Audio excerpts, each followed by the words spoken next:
We're going to prep with national and Texas state questions and answers. I'll point out keywords in the questions and in the answers to help you select the right answer and to understand the questions. Anyone watching the replay, the class is intended for everyone to participate that's in the live session.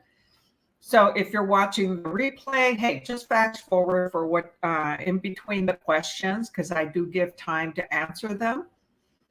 And if this is your first time to my YouTube channel, hey, tap that subscribe button and click that little bell so you're the first to get notified, and click the thumbs up when you find this video useful. And hey, back behind me is my 1,000. My kids and I celebrated, my grandkids and I, they bought me these balloons to celebrate achieving 1,000. Aren't they awesome? So anyway, it was a great accomplishment, and thank you for all of your support, because without you, I wouldn't make it. So we're continuing with the Texas Real Estate License Exam Prep by Stephen Medding, Ryan Medding, his son, and two other authors, David and Dan. And I do have rights to use this book. So if you're interested in purchasing the book, the link to Amazon is in my chat, is in my, hi, Jaylene, thank you. It's down on the description. And you can also buy it for 24 other states. They have published books for 25 states. Yes, and isn't that awesome what they did for me? Yay, 1,000. They shocked the heck out of me. All right, so thank you for that. Okay. So we are on test number 3, and test number 3 deals with land use, legal description, and contract law. Okay. So we're continuing that from Saturday's video, because today is Monday, and happy Labor Day.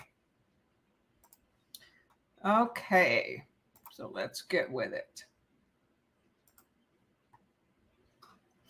And if anybody on here is watching on Facebook, AgentPrep private group, please go to StreamYard.com/Facebook and give StreamYard permission to post your name on here from Facebook. Okay, so you'll get to see it like Jaylene's World instead of seeing Facebook user. And remember to, hey, participate, because I will help you understand the questions and get them correct if for some reason you select the wrong answer. So don't feel bad. This is the time to do it, right? Okay. And for all of you, if none of you have been here before, good evening, Cindy. I am a practicing realtor, and today I was out showing houses. One of them already has 3 offers. Can you imagine that? We're going into a buyer's market. However, we still have multiple offers when a house is nice, great curb appeal, nice location, corner lot, has a pool, okay? And it's only been on the market 4 days. They probably waited to have it through the Labor Day weekend. Okie dokie. So let me move my water over here and my other drink. So number 3.6.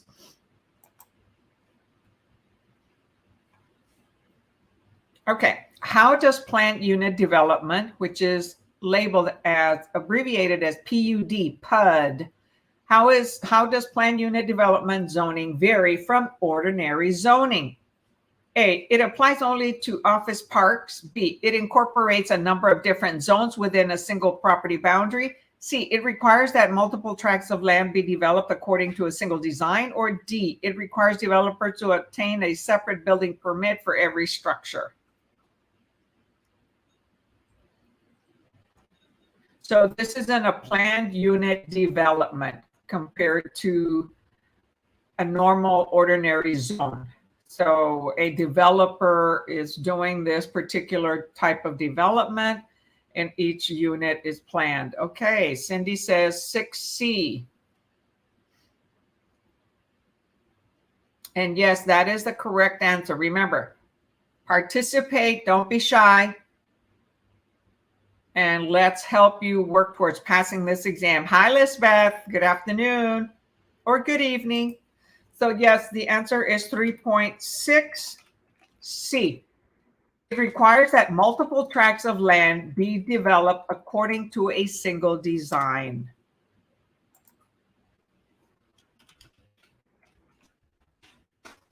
And there's also a different type of development called MUD, municipal, MUD? Unit development.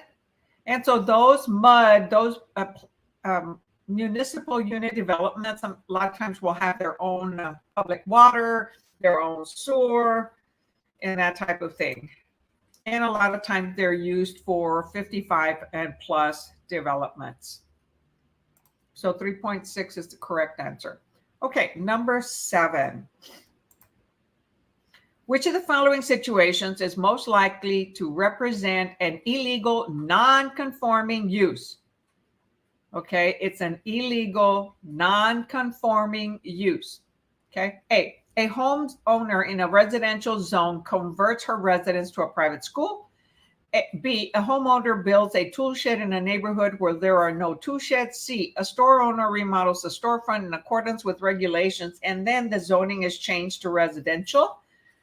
D, a new zoning ordinance outlaws two-story additions after a homeowner completes an addition.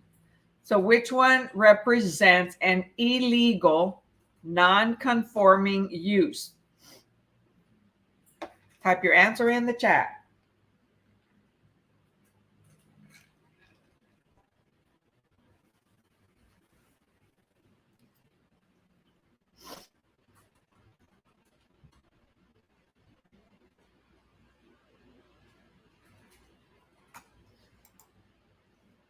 And it says, following situation is most likely, not necessarily will. Hi, Jacqueline. Good afternoon. Most likely to represent an illegal non-conforming use. So according to the answer, it says A, a homeowner in a residential zone converts her residence to a private school. Right, that is an illegal non-conforming use.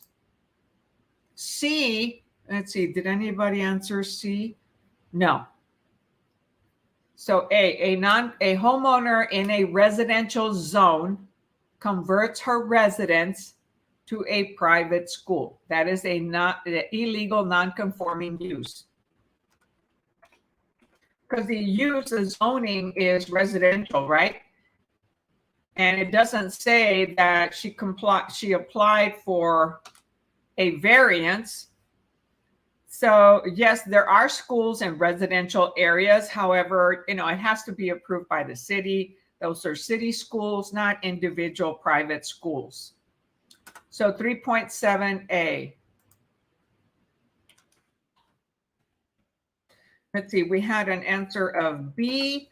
Okay, a homeowner builds a tool shed in a neighborhood where there are no tool sheds. No, as long as the city allows it, it's like a small shed. You can buy small sheds and add them to your property.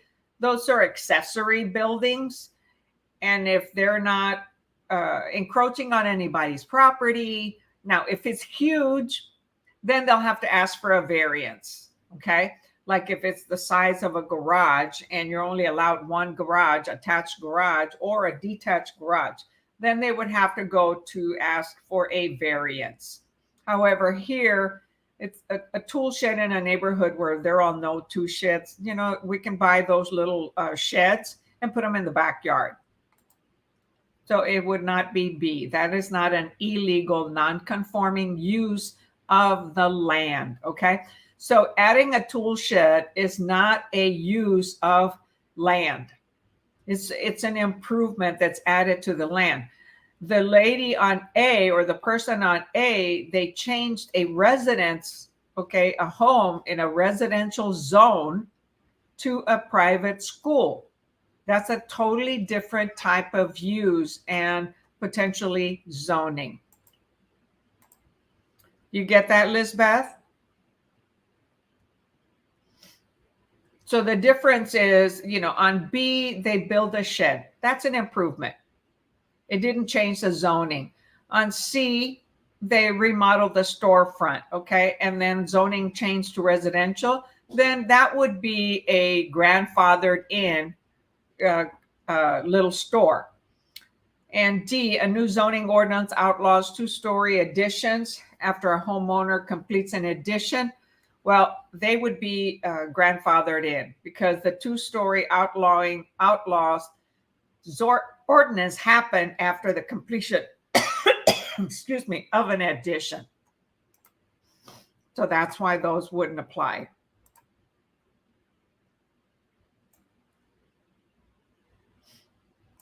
All right, number 8. What is the difference between a variance and non-conforming use? Okay, so I explained a little bit on the question before. However, what is the difference between a variance and non-conforming use? A variance once granted is unconditional and permanent. B, a variance is granted by the zoning board if the owner has a justifiable reason. C, a non-conforming use is allowed if the owner requests it in advance of building. D, a non-conforming use violates current zoning, but a variance does not.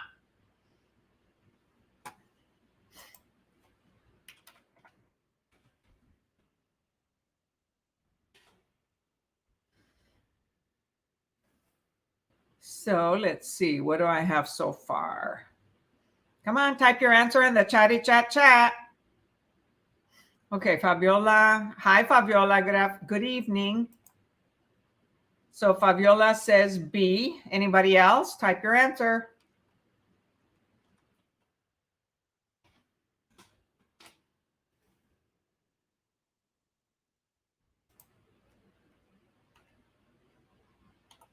Yes, the answer is B, Fabiola. You are correct. A variance is granted by the zoning adjustment board if the owner has a justifiable reason, and it has to be presented. A letter is sent out to the neighborhood to for them to come to a planning meeting or an adjustment board meeting, and gives their pros and cons.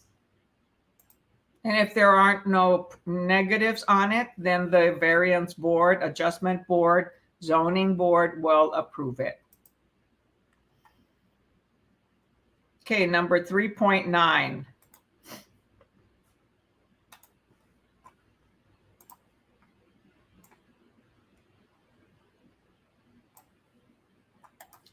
A document certifying that a structure complies with building codes and is ready for use is referred to as an inspection report, B, satisfaction report, C, certificate of occupancy, or D, user permit. So a document certifying that a structure complies with building codes and is ready for use. So think about that. Complies with building codes and is ready for use, to be used or to be occupied, is referred as, yes, certificate of occupancy, 3.9C, certificate of occupancy, right? It's never been used. So when it says ready for use, then that is a certificate of occupancy, which is required on brand new construction.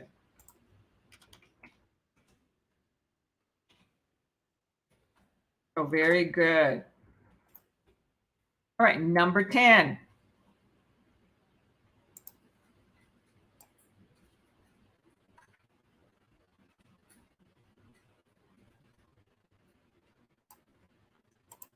Which of the following is true of an eminent domain proceeding? A, it cancels the property owner's mortgage loan balance. B, it leaves the property owner with equitable title in place of legal title. C, it conveys legal title to the acquiring entity. Or D, it clouds the chain of title by canceling the original grant. Which of the following is true of an eminent domain?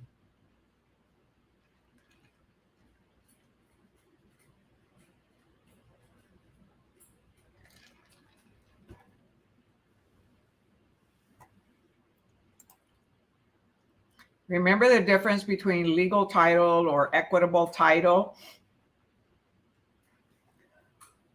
When it's legal title, it's granted by the courts, right?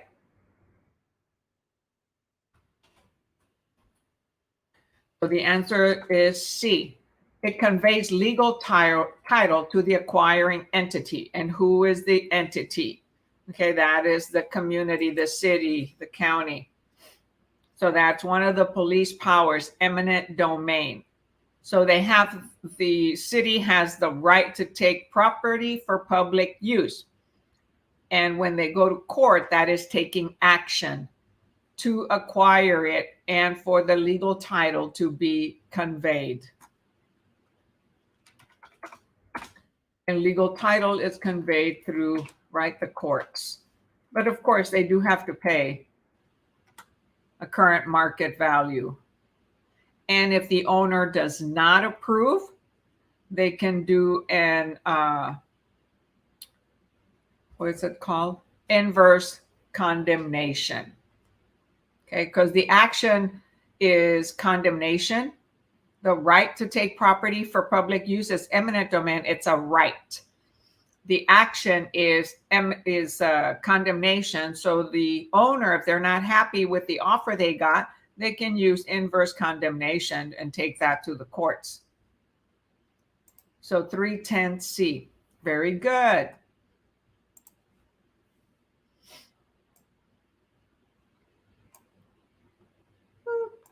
Number 11. Wow, that looks small. Okay, number 11. Among other provisions, the Superfund Act, CERCLA, and Superfund Amendment and Reauthorization Act of 1986 provided that what? A, large development projects undergo an environmental impact survey immediately after completion of construction. B, industrial users of real estate comply with air quality standards.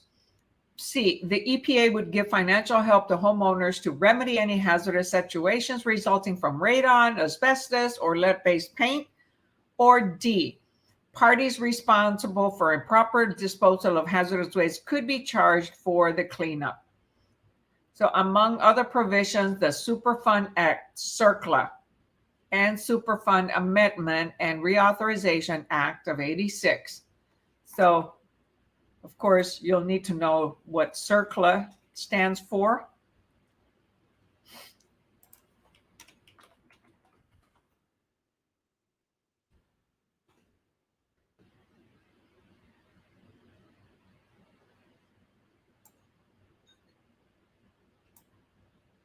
So that law, the Superfund, was enacted by Congress in 1980, created a tax on the chemical and petroleum industries.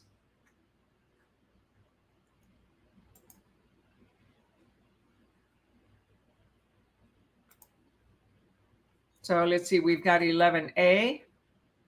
So what is CERCLA? It is Comprehensive Environmental Compensation and Liability Act. So in Comprehensive Environmental Response, Compensation, and Liability Act. It's a long one. And yes, the answer is C. I'm sorry. The answer is D. Sorry, I was thinking of the other question. So parties responsible for improper disposal of hazardous waste could be charged for the cleanup costs. Okay, so let's see. We have C.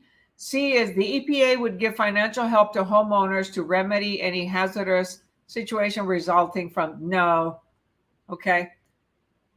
These are a lot of times used more by commercial properties. Okay, even though it could be residential. So it's a broad act. Okay, comprehensive environmental response act. Okay, so it's not just for residential, and it's a federal law. So it'll charge parties that are have disposed of hazardous waste. They could be charged. It doesn't mean they will be, but it says they could be charged.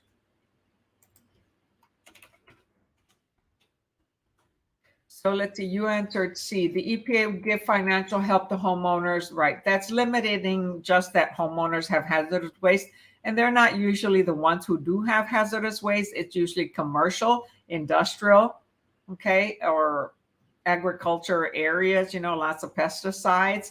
But radon, asbestos, or lead-based paint, that is, you know, for residential. So, but it's usually large development projects, okay, that can have an environmental impact on the environment. So if they dispose hazardous waste, like let's say a gas station, they had underground tanks that used to have gasoline. If any of those leak, it's a major, major cleanup, okay, cost. Therefore, the super fund could help with that cleanup because it behooves the city to tear that down and build some other commercial business that'll attract people to the community, right?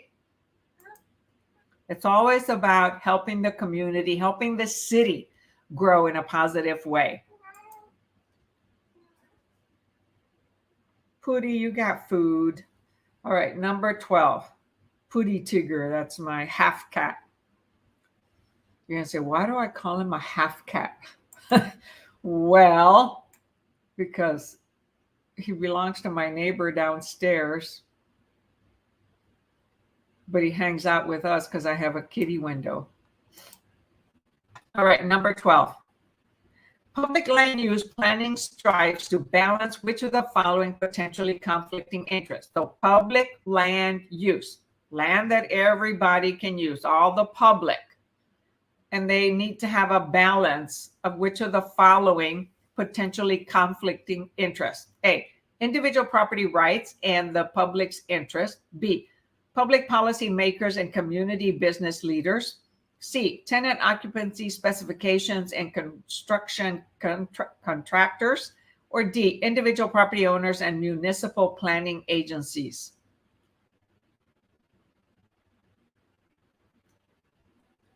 So what do public land use planning services strive to do? Which of the following potentially conflicting interests? So they strive to balance for public use, right?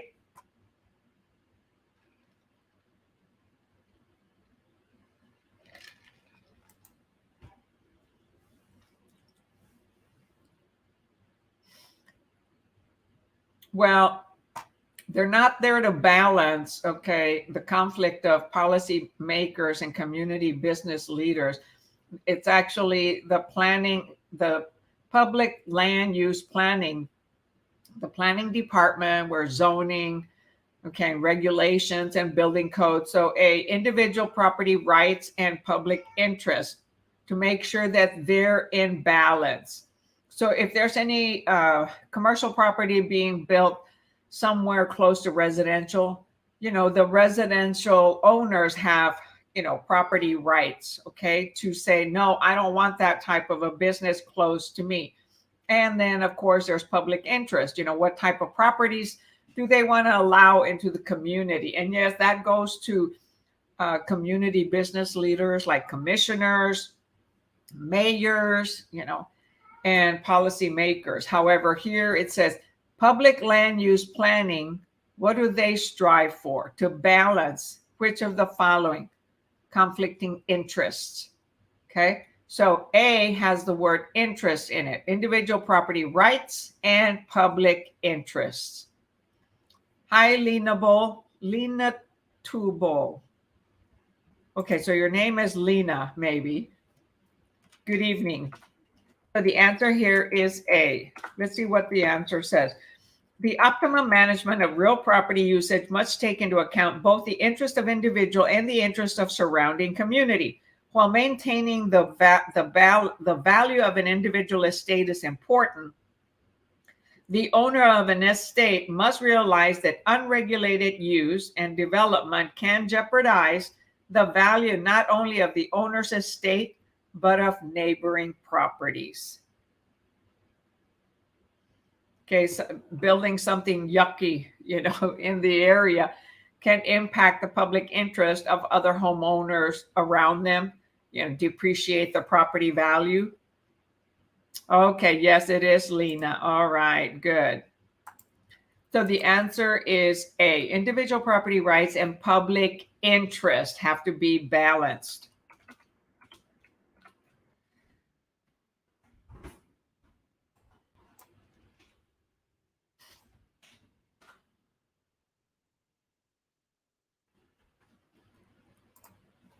All right, number 13. Here's something about master planning. Number 13, zoning, building codes, and environmental restrictions or forms of local land use control known as A, master planning, B, preemption, C, police power, or D, concurrency.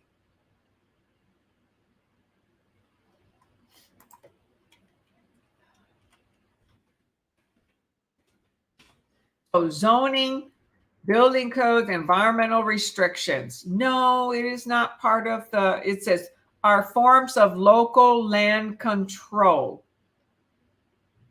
Good evening, Michael. Yes, the answer is C. Those are police powers. Okay, the building code, zoning, environmental restrictions. Okay, they all fall under the planning department, right? And that's local land use control. Master planning is like a 5-year plan that they have in place, but that's not controlling the zoning, building codes, and environmental restrictions. So the key word here was control. So local land use control. The master plan is like you have a big plat map of the city as to how it's going to expand, annex, grow. But who controls it, okay, are the police powers of the city in the planning department. Let's see here.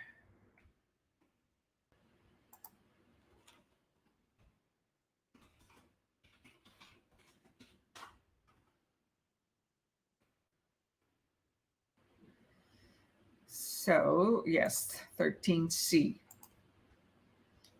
All righty, number 4. So this is your first time here, right, Michael? And also Lena? I'm not sure I've seen you before. So if it's your first time, hey, welcome to our classes.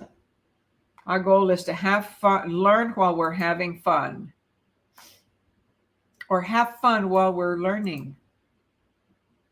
Number 14. If a municipality exerts its powers of eminent domain against a certain property owner, what happens? Okay, when they're going after somebody's property, using eminent domain. A, the owner must pay higher property taxes or give up the property. B, the owner must cede an easement without receiving any compensation. C, the municipality annexes the property. Or D, the owner must sell the property in exchange for market value compensation.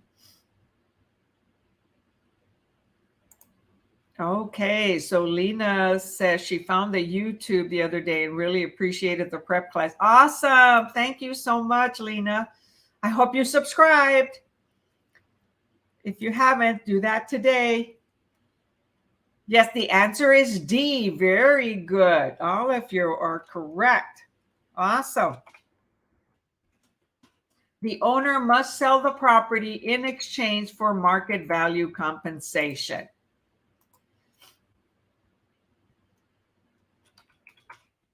And if they're not happy, they can do an inverse condemnation. Very good. Very good. 314D.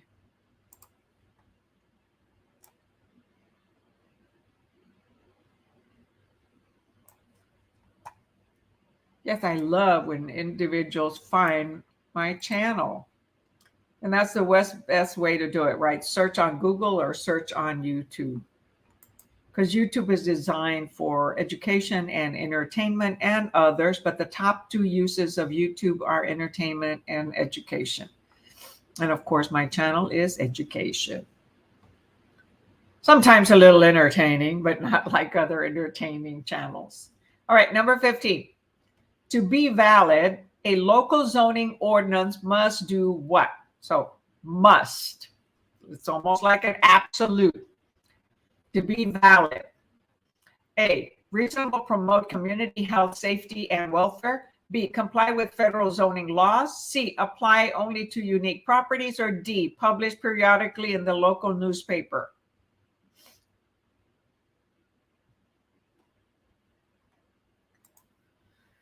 So remember, local zoning is for what? Take care of public use, right? Public land. Or to balance out the interest and use of land, like it's stated in one of the other questions. So no, it is not D, because federal zoning laws might be majorly different. Usually it's city and county. Okay, so the answer here is A.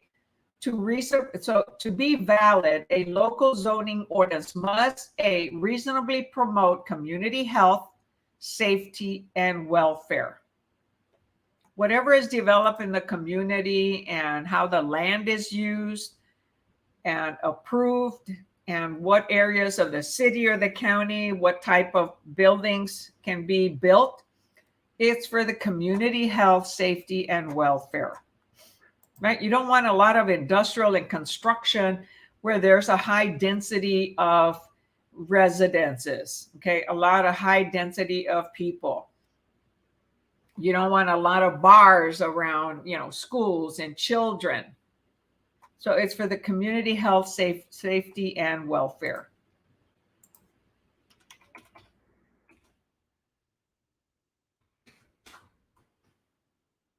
But each city and county have different zoning. They're similar, but different. Because they all have residential, commercial, light commercial, industrial, agriculture. Well, some cities no longer have agriculture.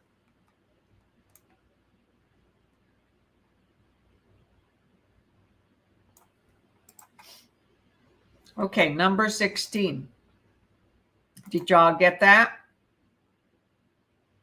Because I had a couple of B's, right? And that was to comply with federal zoning. Federal zoning would be zoning of the whole United States. And zoning pertains to each city, each community, okay, each county. Number 16.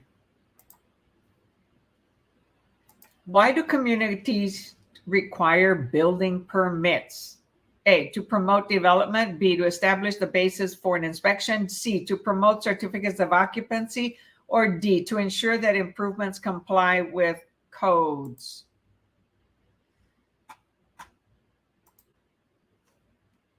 So why do they have to go get permits? Like, hey, I want to build this building, or I want to build this house, or I want to build this store. Why do they have to go to get building permits?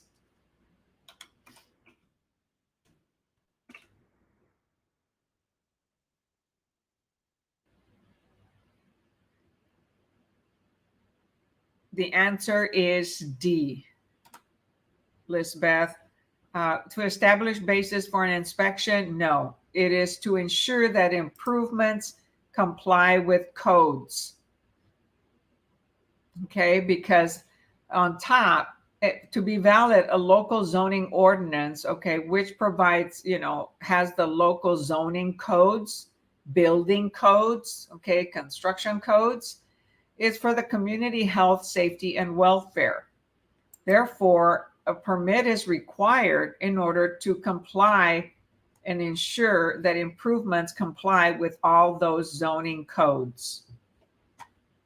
And codes can change when cities are growing. The codes will change. And some of the old construction, certain things will be grandfathered in. But if they make any modifications, any upgrades, the city may have to go and do a new inspection and may require some of those things be upgraded to meet the current codes. And that's going to cost money.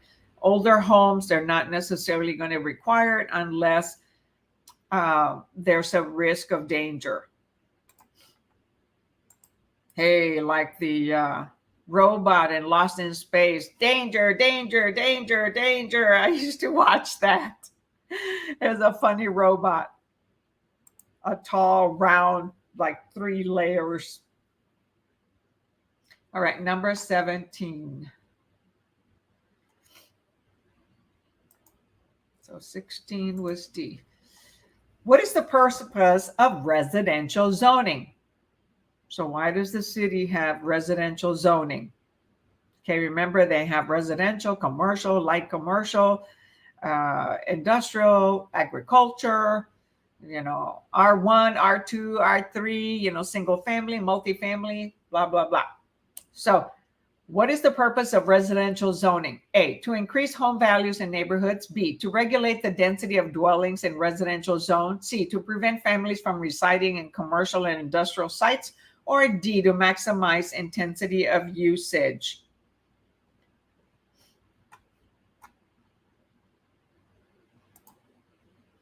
The correct answer is B, to regulate the density of dwellings in the residential zone. So that's why they have R1, which is 1 family. R2 could be 2, and then R3 or RM would be multiple residents. So family residents are considered residential, right, for a contract when you have 1 to 4 family residences. So you can have a duplex or a fourplex. However, those cannot be built in an R1, which is 1 single family. So there's many different types of residential zone as to whether you can build 1 home, have 2 homes on the same lot, 3 homes, 4 homes, or you can have a home and a guest house. Lots of different types of zonings. And that is to prevent it from getting overly populated or too dense. And then the water system or the power system or gas system will not be able to accommodate, okay, the density within how many people are within a certain area of town. So that is to regulate the density, how many people are allowed to live in a small area of town. The town could be, a couple square miles, 5 square miles. Some towns are really small. They call them cities, but in the old days, they used to be towns because they were really small. So 317B.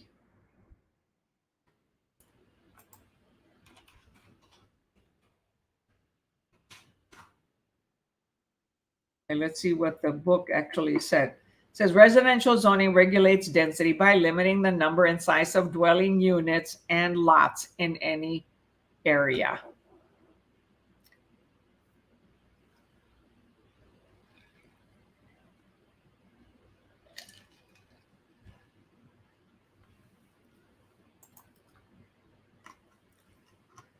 So hi, Lynn. Well, the good thing is that you did find me, and you just have to study some more for national and state. And remember to study the vocabulary. Went back and passed the national. Thank you. I missed the state by 1. Awesome. Going back Thursday to retake And passed. Yes. And affirm. I passed, I passed, I passed. Yes. You see, you get support here. BB Lynn, you got this. Best of luck. So number 18. So congratulations on passing the national and only needing one more point on the state. And that's a really good plan to retake it as soon as possible. Focus on the areas, right, that you're weak on and retake it as soon as possible. Okay, number 18. A nonprofit organization wants to erect an urgent care facility in a residential zone. Given other favorable circumstances, the local authorities may grant permission by allowing what? A special exception. B, an illegal non-conforming use. C, an easement. Or D, a license.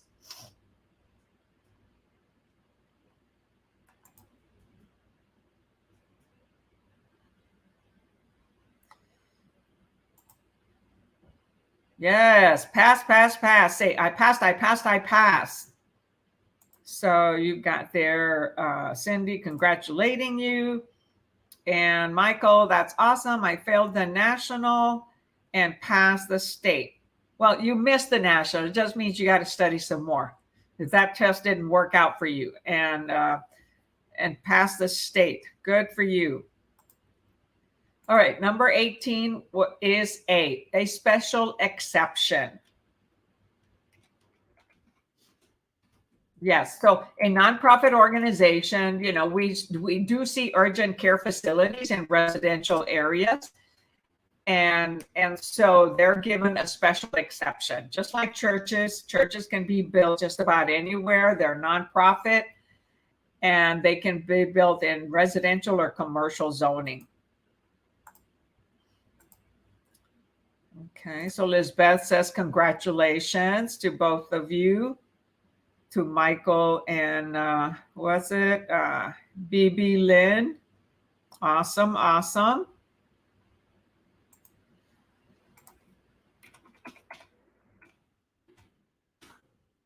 Did everybody get that one right? Yes. Oh, no, you put D, a license. No, they don't require a license. It is just a special exception, Lizbeth. A special exception. They're basically, you know, permits that are allowed to build in different types of zoning. Okay, so they made an exception for that type of a non-profit organization because it's going to benefit the community. It's beneficial. So they find the balance between residential and public interest, right? Or private interest. Got it. Okay, very good. Okay, number 19. A property that conformed with zoning ordinances when it was developed, but does not conform to new ordinance is said to be what? A, an illegal special exception. B, a variance. C, a legal non-conforming use. Or D, unmarketable. So it was conformed, right, to the zoning ordinances when it was developed, but does not conform now that there are new ordinances.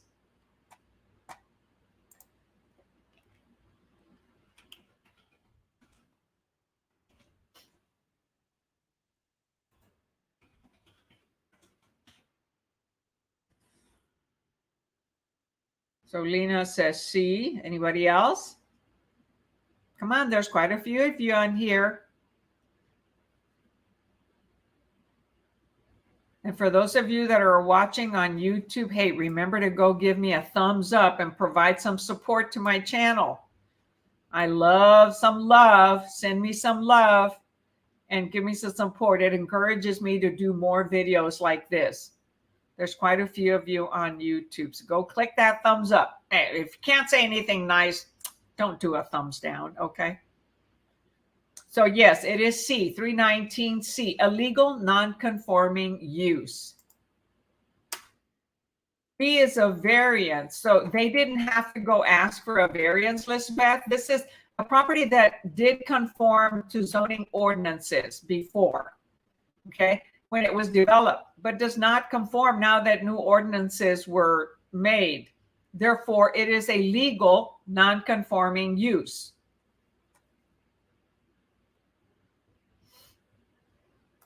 So the zoning changed, let's say from a grocery store to residential, and they're considered grandfathered in. They are a legal non-conforming use now.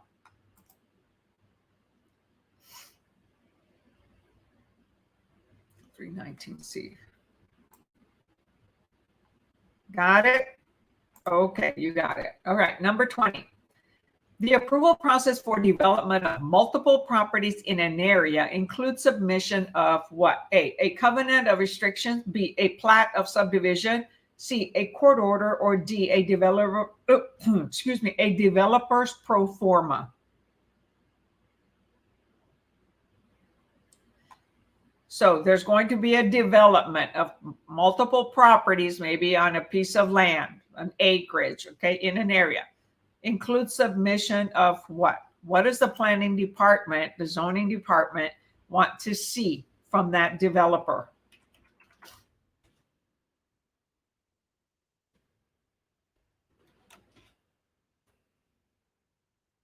So far, we've got B from Cindy.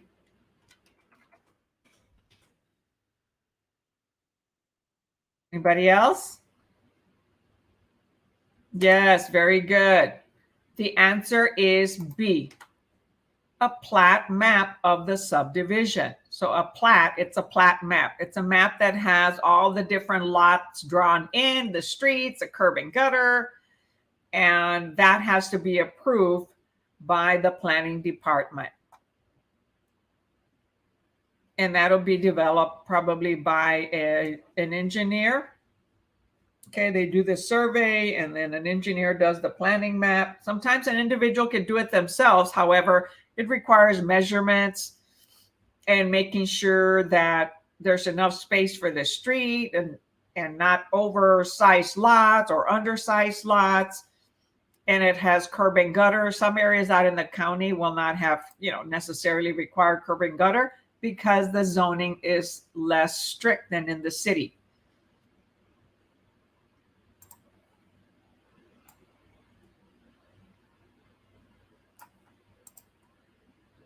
In the county, you still need a permit to build. However, the restrictions are not as strict for certain things in the county. That's why people like to live in the county. All right, number 21. A legal description of a property is one which does what? A, accurately identifies the boundaries of the property as distinct from all other properties. B, accurately describes the location and dimensions of the lot and dimensions the lot and improvements on the property. C, is accepted by a licensed surveyor as suitable for inclusion in a survey of the property. Or D, is written by an attorney licensed to practice real estate law in the state in which the property is located. So what does the legal description do? What does it offer everyone?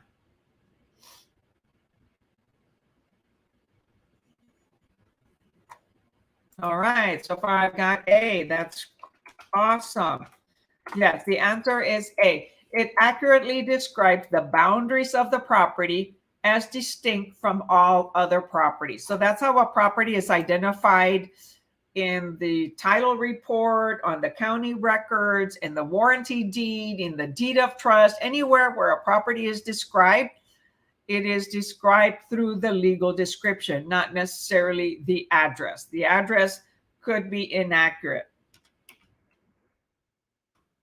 And legal descriptions is what surveyors follow, engineers and developers and all that.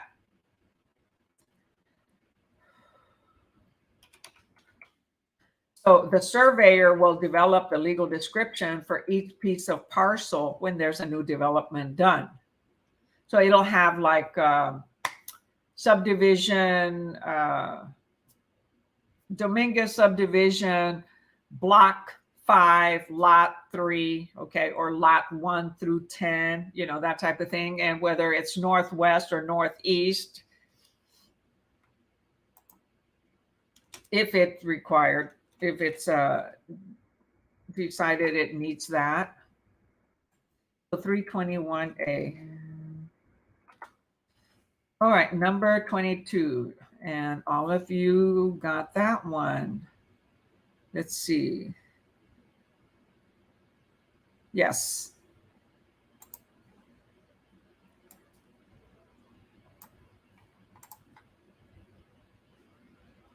All right, number 22.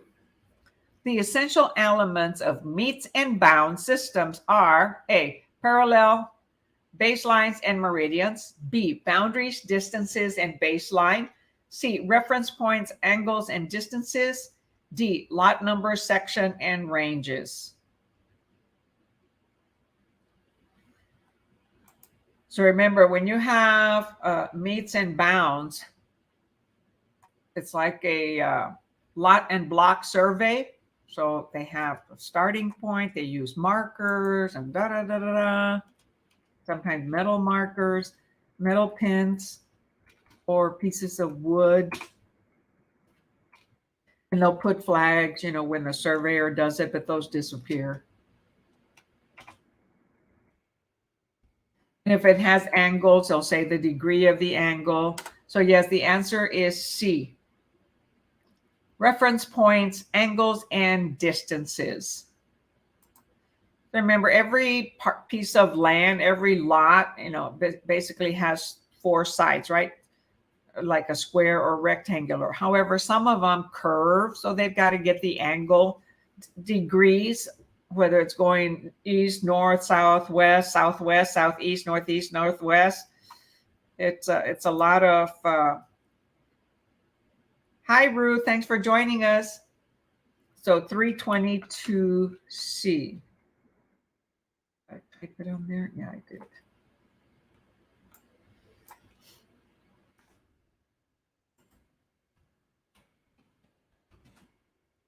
I think you meant to type C instead of V. Huh, Ruth? So reference points, angles, and distances. The survey will have lots and blocks and, sections. But the meets and bounds is a more extensive details, okay, of the particular lot and block survey. Versus the government rectangular system, which is used more in major large acreages. When I lived in Oregon, most of the properties are a lot of acreage, so they break it down into sections and townships, and then sections, and then acreages. So what did I do here? All right, number 23. In the rectangular, here comes the rectangular survey system, known as also the government rectangular survey system. A range is the area in between what? A, any row of sections in a township. B, 2 consecutive medians. C, a principal median and a baseline. Or D, a parallel and a median. A range is an area between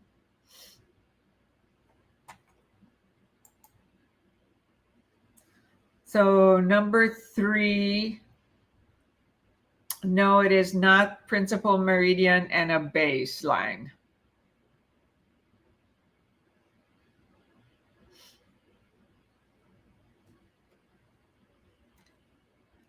So the answer here is actually B, 2 consecutive medians.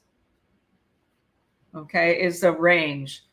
So the range between one, so you have a baseline, right, which is horizontal, the baseline on a piece of property or in a rectangular system is the baseline within the township, within each section.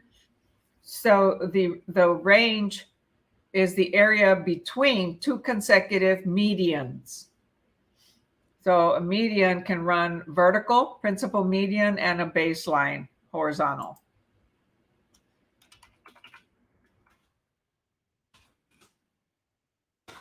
So 323 is B.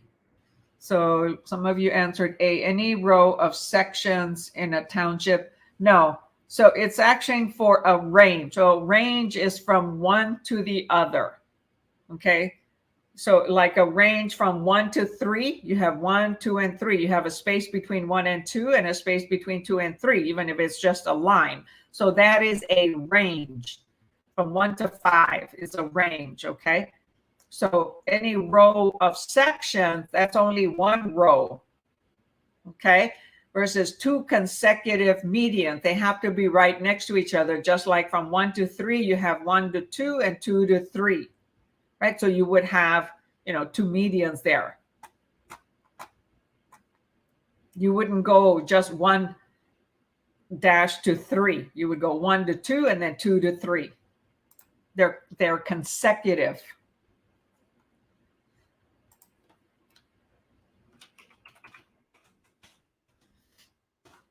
So let me see if I can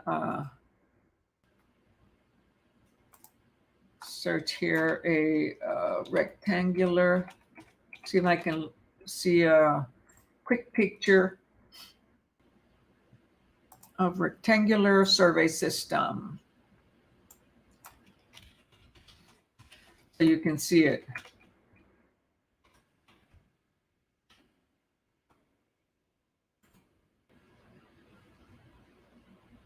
Hold on, I'm Googling it on one of my other monitors.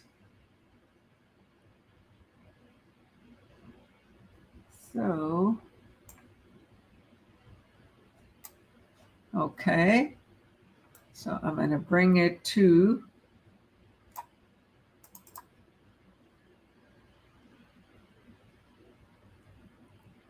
okay, so you see on this picture over here,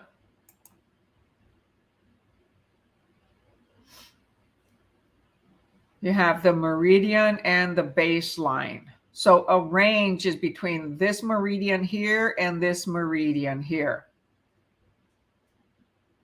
Okay, so that is what a range is, from one to the other. Let's see if it, so your baseline is like the base on a baseball field, right? It's on the surface of the earth. It's the base. And the principal meridian goes up and down, vertical. So you've got, this meridian here, meridian 1, and meridian 0 to 1, 1 to 2, 2 to 3, 3 to 4, and 4 to 5, and so on. Okay, one of these squares is a township. And then in that township, which has 36 sections, one of those sections is divided like this. So when you're dealing with the rectangular system and you're dealing with the principal and the meridian, that's for a whole multiple townships. Okay, because one of these little blocks is the whole township within a city, or actually within a county. Okay, and each of these numbers here is 1 square mile. So you have 6 square miles, 6 miles across the baseline, 6 miles up and down the meridian. So each of these squares here is 6 by 6, 36 square feet is each little township. Y'all get that? Okay. Let me take that out of the way here. Well, I can minimize it here. All right. So nobody made any comments. So hopefully you understand that. So remember, meridian, up and down. Baseline, like the base on a baseball field. It's the surface of the earth. Okay. When you see the horizon, you see the flat horizon and then the, sun above it. Yes, thank you. Very good. Okay, in the rectangular system, a tier is defined by A, 6 consecutive sections of a township, B, 2 consecutive meridians, C, 2 consecutive parallels, or D, a parallel and a meridian. So let me see if I can bring the drawing again.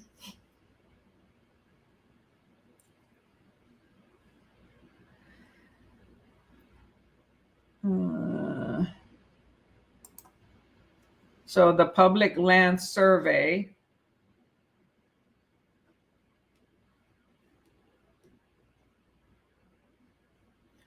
So the question asks, a tier is defined as two consecutive meridians. We just did the meridians on the prior one, right? 6 consecutive sections of a township, or D, a parallel and a meridian. So you have a range and you have a tier. Let me see if it shows. So the baseline here, so meridian has a range from either right to left or right to right, center to right. So the baseline going up or down are tiers. Let me see if it explains it on one of these.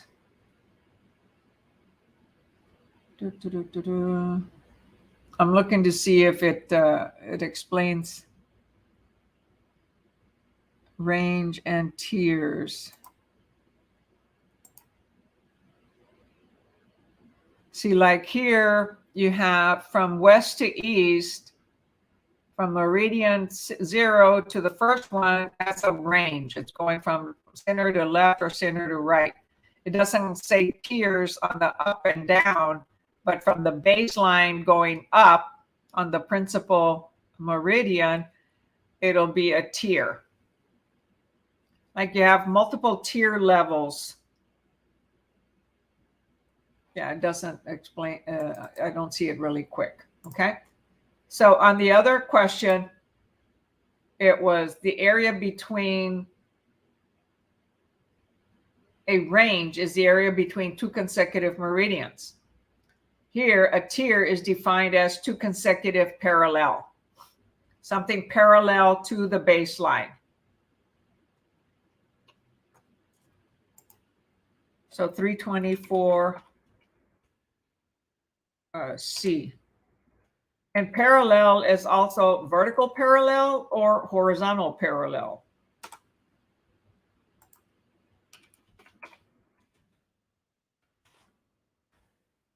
Okay, so if I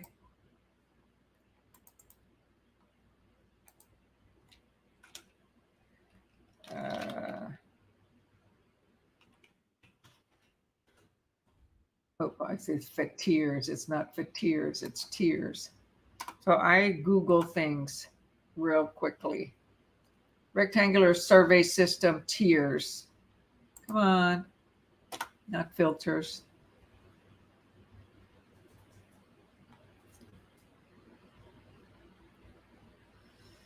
So it's not showing it real quick. Okay, so let's look at this picture.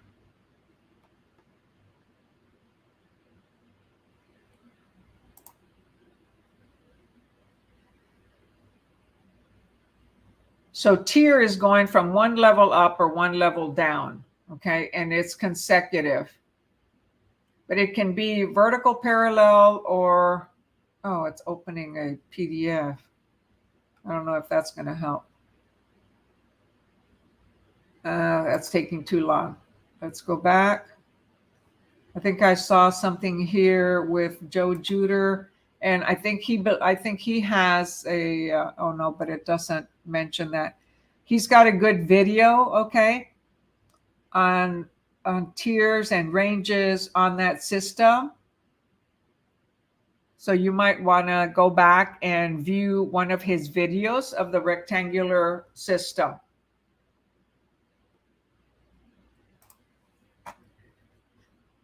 Okay, but some of you answered C, so two consecutive parallels, yes. Oh, excuse me. So one tier up is like one level up or one level down, right? And it's parallel.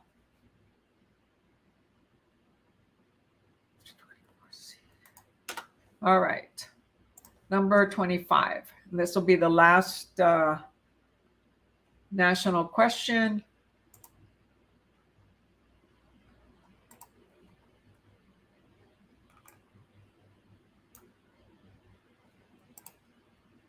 Okay, number 25. In the rectangular survey system, what are the dimensions of a township? Okay, I just mentioned it a little while ago. So it says A, 1 square mile, B, 6 miles by 6 miles or 6 miles square or 6 square miles, C, 36 miles square, or D, the north and south boundaries are 1 mile apart, the east and west boundaries are intermediate. So be very careful. Okay, B seems to be the right answer, but it's not. And the reason why, because it says 6 miles by 6 miles. That would not equal 6 miles square. Okay. 1 mile square times 6, okay, would be 6 miles square. However, a township, that would be one section, right? But a township has 36 square miles. 6 by 6 equals 36. And that's why B is incorrect. Okay. Oh, wow. And they have 6 miles square. Okay. Well, yeah, it's either 36 square miles. I guess the way they're wording it. Okay. Pardon me. So I'll go back because it does say, the answer here does say it's 6 miles square. So basically it says you've got a square. Okay. Let me go back to the drawing.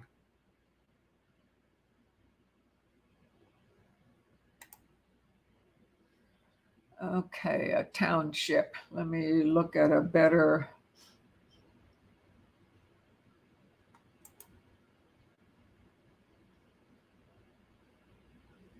Let's see if I can get a bigger township.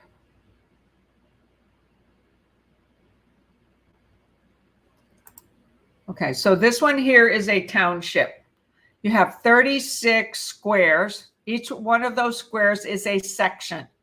So you have 6 miles by 6 miles. So it's a 6 mile square, meaning it's 6 miles east to west and 6 miles north to south. It didn't say 36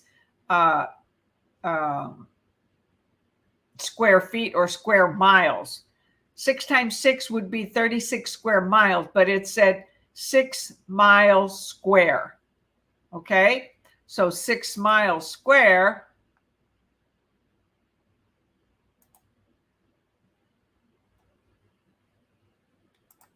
means that you've got a square that is 6 miles on each side. Oh, Lillie, what the heck did I just do? Dang it. Hold on. I just messed up. I lost my page. Let's see, what was it? Page 145. So go to 150.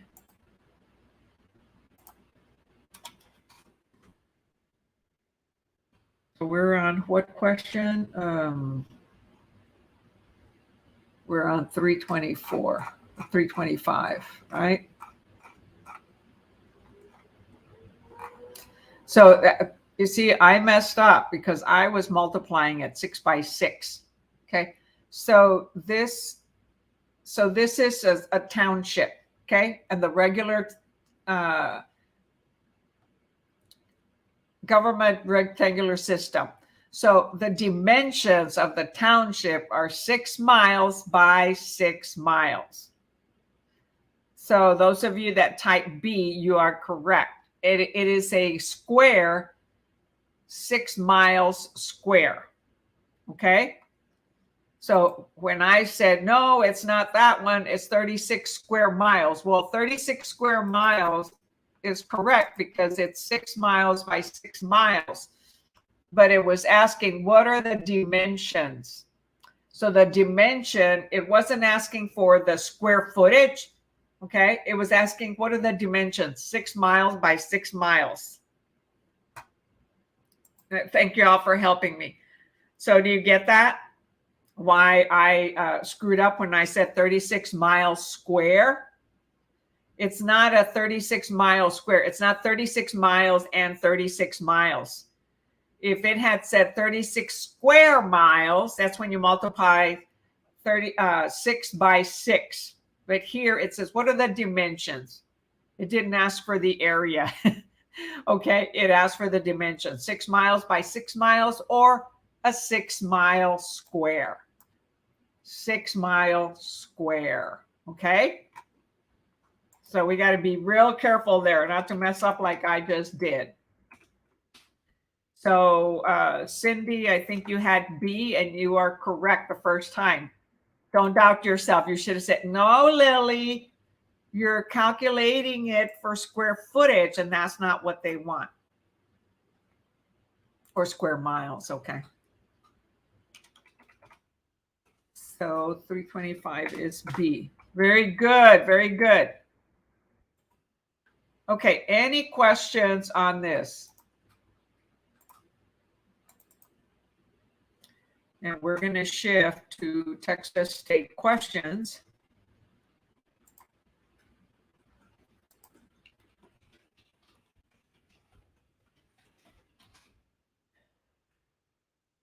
Okay, so Michael, you said C. Yeah, it's not C, okay. It is B, okay. 6 miles by 6 miles. That is the dimension of the township. It didn't want the square area. It wanted the dimensions. Okay. So that's why it is B. I was saying 36 miles square. I was thinking square miles, not miles square. That's different. Square miles is when you're multiplying 6 times 6. And here it is 6 miles on one side and 6 miles on the other side. Okay.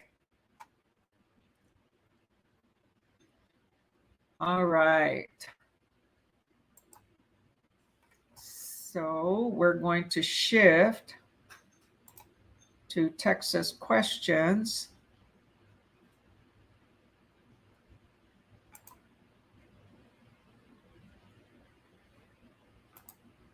So give me a moment while I change gears. And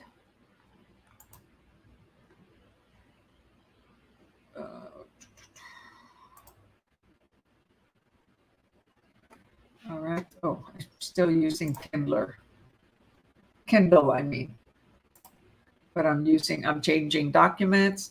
So I'm going to the good old faithful from 2006. And we're starting with question number, oh my goodness, and I'm going to have to take a moment and break and take care of my sinuses here. We're going to start out with question, oops, those are the answers. We don't want that.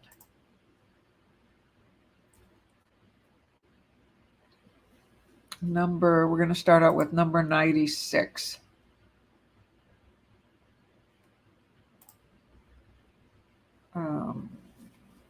Okay, so y'all give me a moment break. My sinuses are bothering me at the moment, and I need to go and blow my nose. I'm so sorry. But you can read question number 96.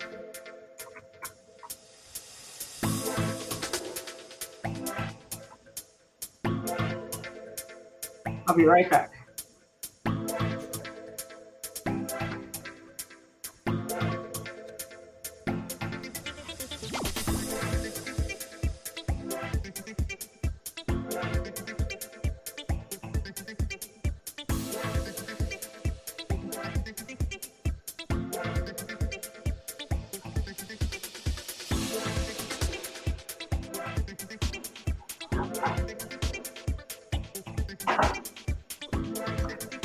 Okay, I'm back.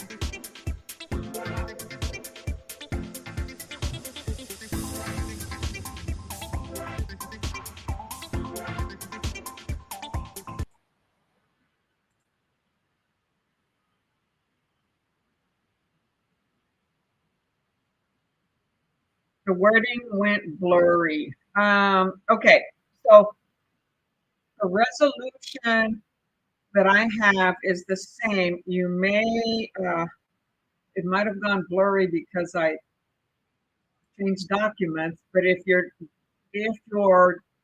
screen got blurry, you can go to the bottom of your screen and hit the little gears. Okay, if you're on YouTube, which you are, Lena. So on YouTube, at the bottom of YouTube, you have a little gear, or you have, yeah, you have a little gear. So let me show you here. You see here on YouTube? Oh, come on. You hit this little gear here. So click that little gear and change the quality to 720, and it'll make it much clearer for you.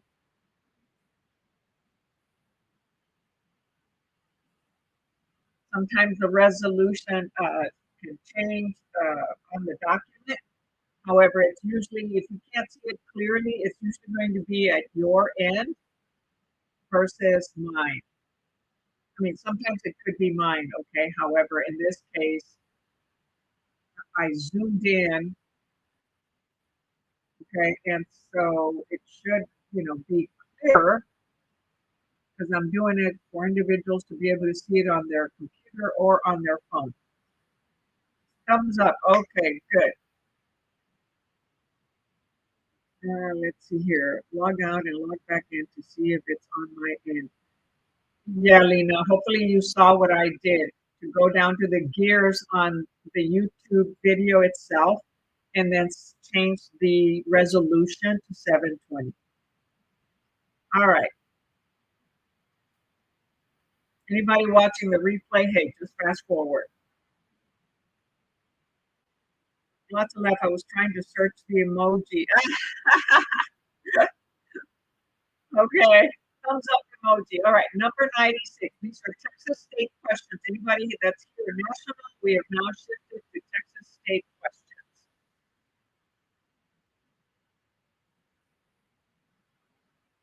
All right. Here we go.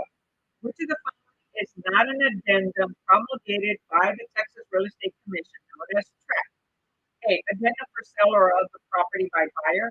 B. Seller's temporary lease. C. Addendum for seller's disclosures of information on lead-based paint and lead-based paint hazard. Or D. Release of liability on assumption of FHA, VA, conventional restoration or settlement entitlement for VA loan.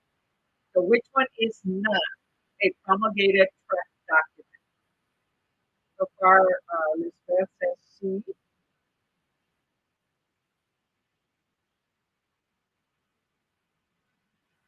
And you're absolutely correct, Elizabeth. The lead-based paint, seller's disclosure information of lead-based paint, that is a federal document. That is a federal addendum. It applies to every single state to inform families of potential lead-based on that home. Once the home has been repainted, any old paint is enveloped, so it's now enclosed by the new paint.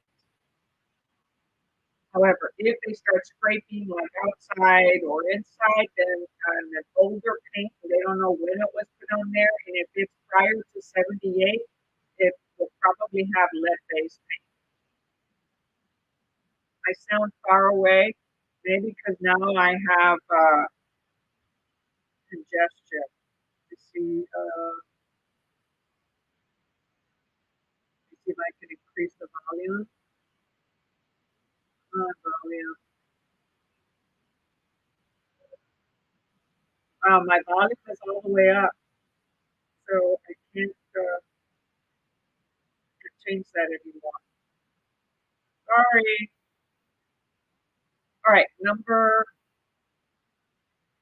97.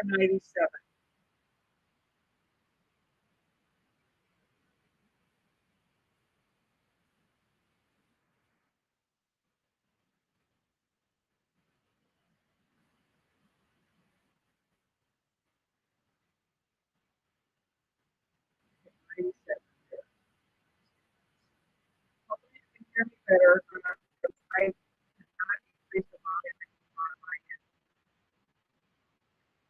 And that's probably because now my congestion, okay, my nose are stuffy.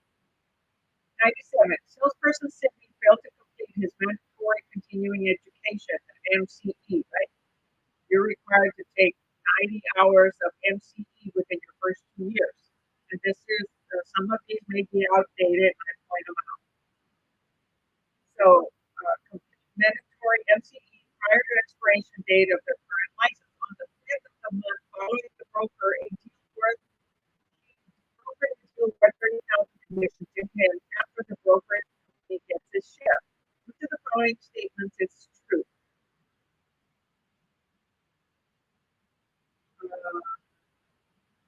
Let's see. Your sound garbled. I think it's the connection. I've lost you a few times. But it is possible that it could be the connection.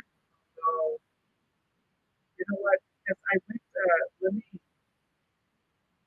played a song, the New Testament song, and then go back and see if that'll.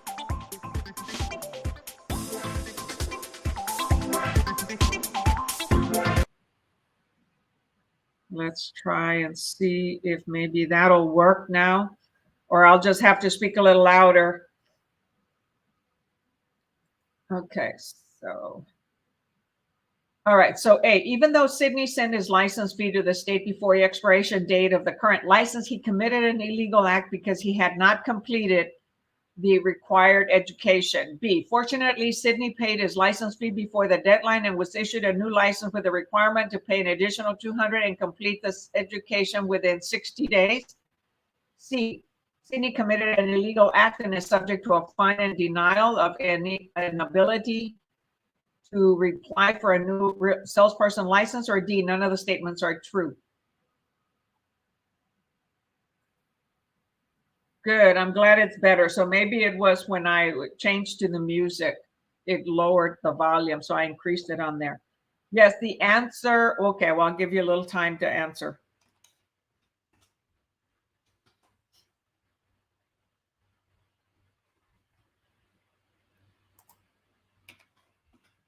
So thank you for pointing that out on the sound. We go from process of elimination, right? Okay, the answer is B. Lisbeth is correct.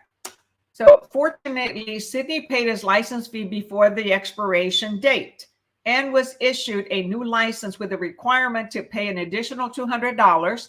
Okay, that is the extension fee, okay, and complete the education within 60 days. So we pay a deferment and we get an additional 60 days, plus we pay the renewal fee. That's how that works. Okay. So as long as you pay that renewal fee prior to the expiration date, do it a few days prior, then you have 200 days. You're still considered active. Your license expired. However, TREC allowed you 60 more days to stay active.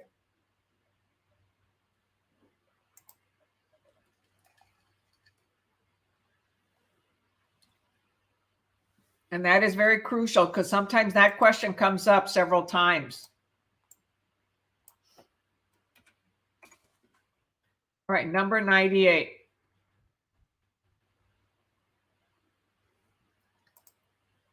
Which of the following actions? Oh no. Oh, dang it.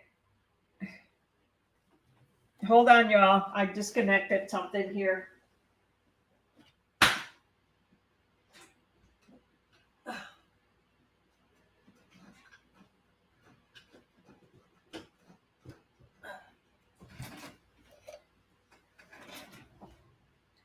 I hit my monitor connection and it took off my other two monitors because I've got 3 monitors. I got a monitor on my left, computer in the center, and a monitor on the right. And now it's all weird. Oh, dang it, dang it.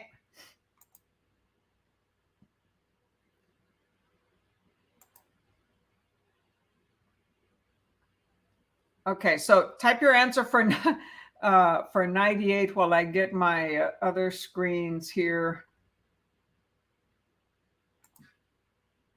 back up and running, because my other screen allows me to see if you've got any comments.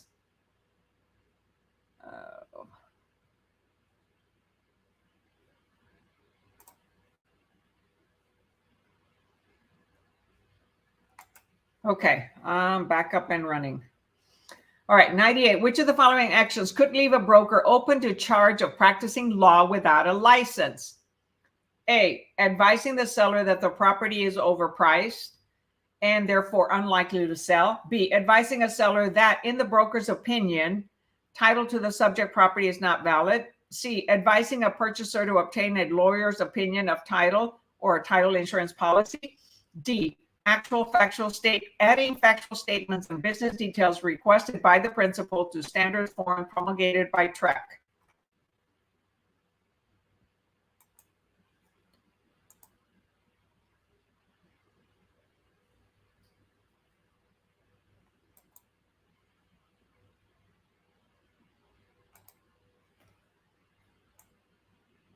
Type your answer in the chat.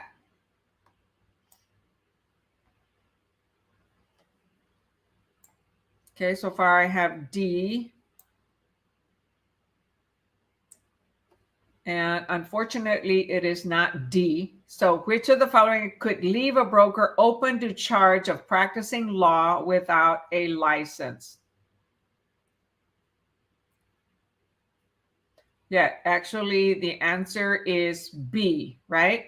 Advising a seller that, in the broker's opinion, title to subject property is not valid.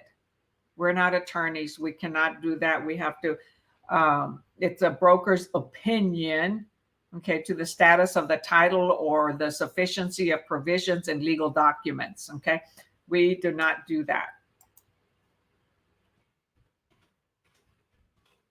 So the answer is B.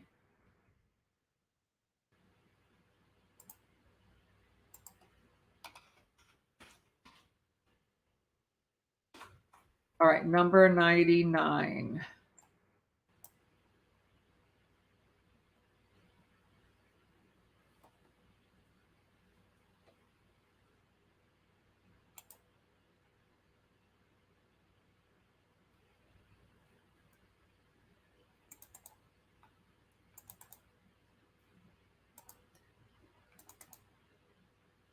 Huh, that's weird.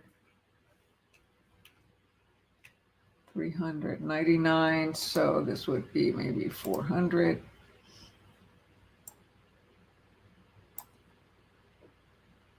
All right, 99. Parties can be compelled to take a dispute to mediation prior to being able to initiate litigation by A, a judge, B, the Texas Real Estate Commission, C, a broker, or D, either party. So who normally does litigation after you've tried mediation and arbitration?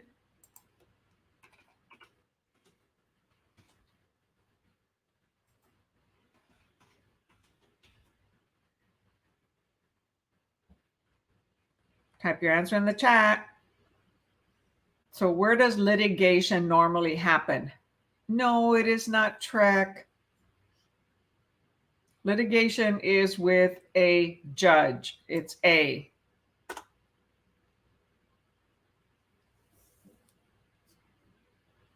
So mediation happens, when dealing with a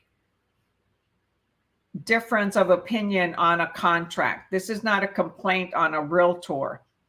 If there was a complaint on a realtor, right, it's going to go to the review committee at TREC. And if they're going to do litigation, it's going to go to court. And so here it is compelled to take a party. So parties, a seller and buyer, or broker and buyer, broker and seller, they can go to, after they do mediation, then if they don't get it resolved there, they're going to go to litigation, and that's done by a judge. Here comes the judge. Yeah, here comes the judge. Yeah, one of the students, yeah. Here comes Lillie the judge. She didn't quite say it like that. It's because she says I give instructions and orders. Here comes the judge. I'm not a judge. All right, number 100.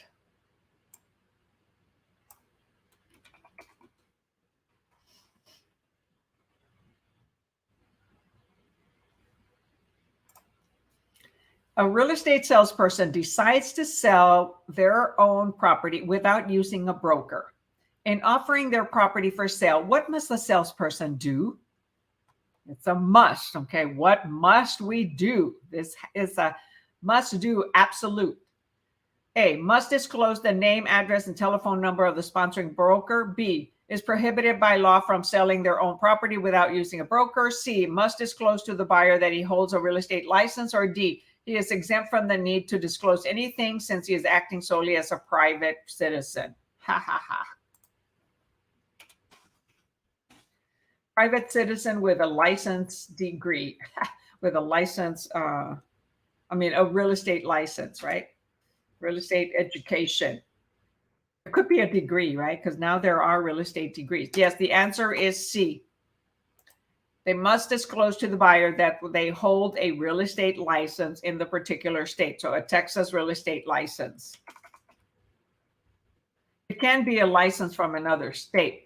However, if we're going to be selling our property, sell their own property without using a broker, then it can be, we can have a license from another state, but more than likely it's going to be a license here because we would have to refer it because we're practicing real estate in the state of Texas. So we would have to refer it if we want to do it ourselves. However, the most important thing that's a must, and only 2 answers had the word must.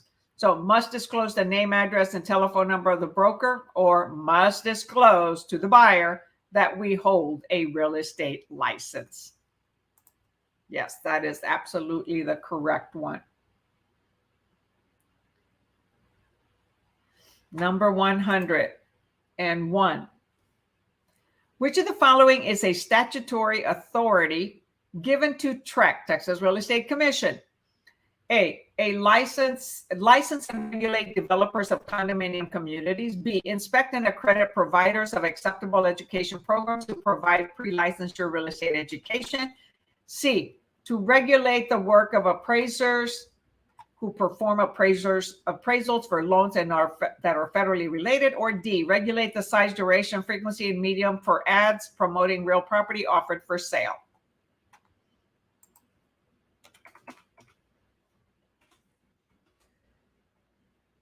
So there's only certain things that TREC regulates, right? And it's not like just condominiums, right?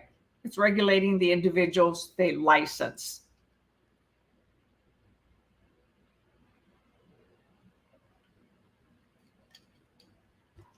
No, it is not D. Okay, TREC regulates the legislature has empowered TREC, okay, to inspect and accredit providers of acceptable education programs to provide pre-licensure real estate education. So it also provides providers that are after licensure for MCE and CE, right? Continuing education and mandatory continuing education. But the license here just says pre-licensure real estate education. So that is the correct answer. They don't regulate the size, duration, frequency, and mediums for ads promoting real property for sale. Our broker may regulate some, like the size of the fonts or, that type of thing, or the colors, but they don't regulate the size, duration, frequency, and mediums for ads. We do that. It is our business. If we have the money to spend on ads, we can do that on Facebook, on YouTube, on, LinkedIn, Twitter, wherever ads can be posted. Google ads, pay-per-clicks, all that. As long as we're disclosing our broker's name, okay, and the other required documents, okay? Those are normally disclosed on the actual Facebook page or YouTube. So the answer is B. B. You get it? Let's see.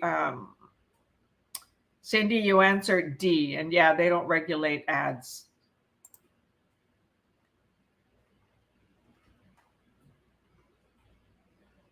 (102) For which of the following is there no promulgated form? A, contract for deed.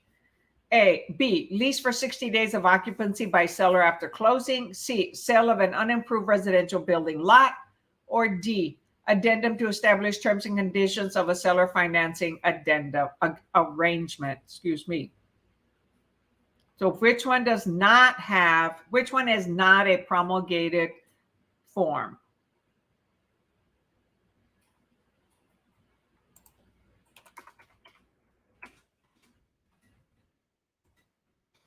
Type your answer in the chat.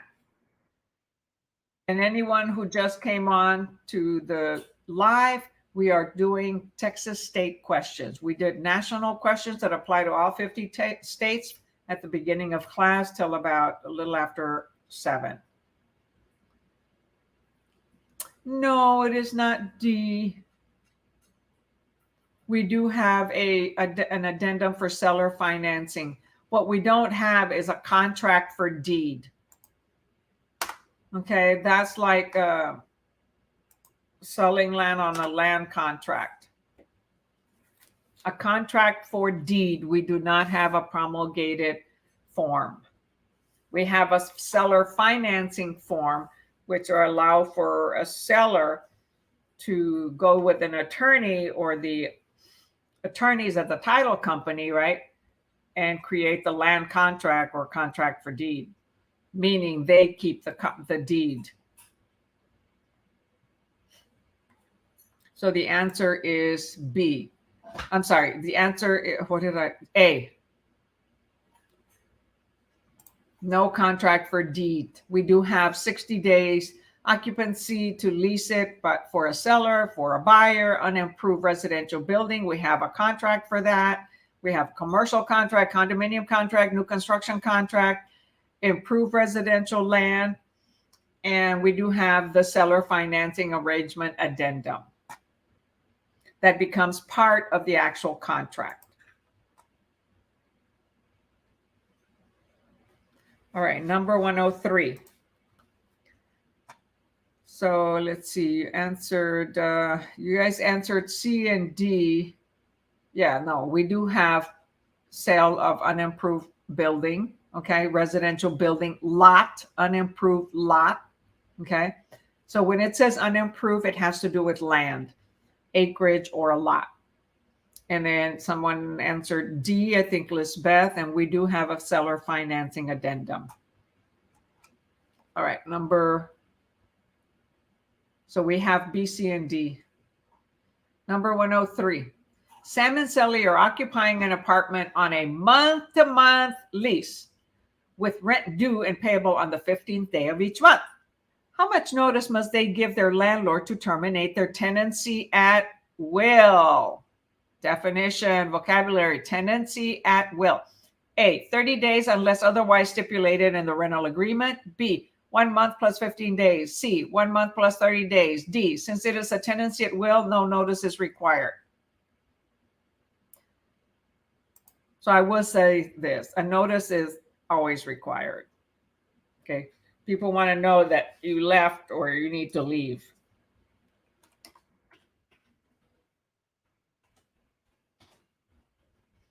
And the correct answer is A, 30 days unless otherwise stipulated in the rental agreement. So landlord might say, hey, just give me 10 days, or I'm also going to only give you 5 days notice. And it's like, oh man, that's not a lot of notice, right? When you got to move all your furniture and you got to find another place. So 30 days is a typical appropriate amount of time. in order to allow anyone to find another place to live.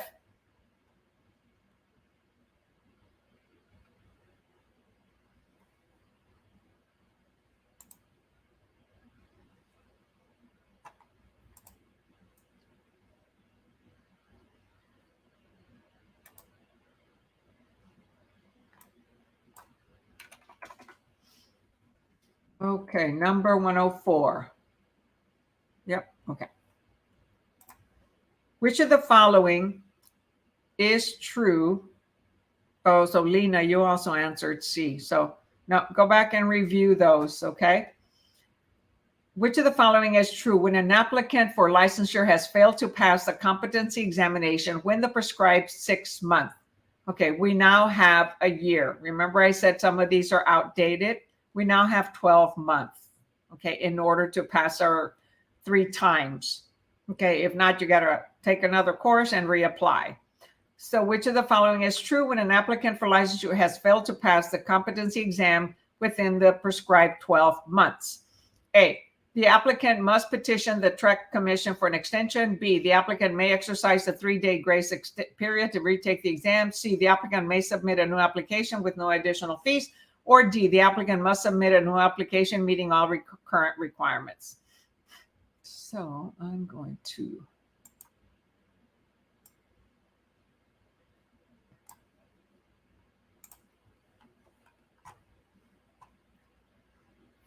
so far I have D and D, and yes, that is correct. 104D. The applicant must submit a new application meeting all current requirements. So that means if you failed both, so it is now 12 months. That is correct, Lisbeth, not 6. So if you failed both exams, you got to retake 30 hours, right? And reapply and pay the fee again, right? Right. And the courses that are repeated is one of the 6 courses that was initially taken, okay, from the 180 hours. So one for the state and one for the national, if you happen to miss both of them. All right, number 105. 104. Which of the following actions does not constitute a violation of the Texas Real Estate License Act, TRELA? Texas Real Estate License Act, TRELA. A, receiving a commission without the knowledge and consent of the licensee's client. B, paying a $50 to a non-licensed person as an appreciation for referring a buyer to the salesperson. Be very careful what the statement says, what the answer says. You know, it says paying, okay? C, placing a for sale sign on the property after receiving the owner's written permission to do so. So which one is not a violation? D, failing to disclose previous flooding that occurred on the property 15 years ago. Which one is not a violation?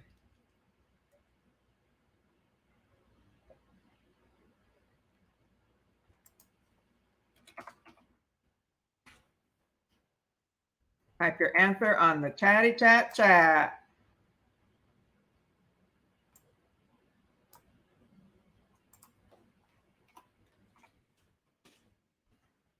No, it is not. Oh, wait a minute. Which one is not a violation? I was going to say, no, it is not B.